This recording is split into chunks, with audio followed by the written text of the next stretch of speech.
Hi, wanna know how to enable always on display on your Huawei Watch Fit 3? So as a first step, we would need to click on the digital crown and here find settings application. Click on it and here scroll through the tabs until you'll find this tab which is named Watch Face and Home. Click on it.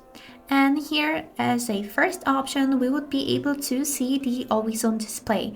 We can enable it by clicking on this slider. Here you'll get warning message which is saying that when enabled battery life may be reduced by more than a half.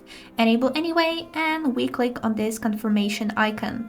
Here we also got a choice which always on display you would like to use, raise to show AOD or raise to show watch face. So I'll choose raise to show AOD and this is it. Now we would need to just raise our watch like this to see the always on display, which looks like this. And that's it. I hope this video was helpful for you and thank you for watching.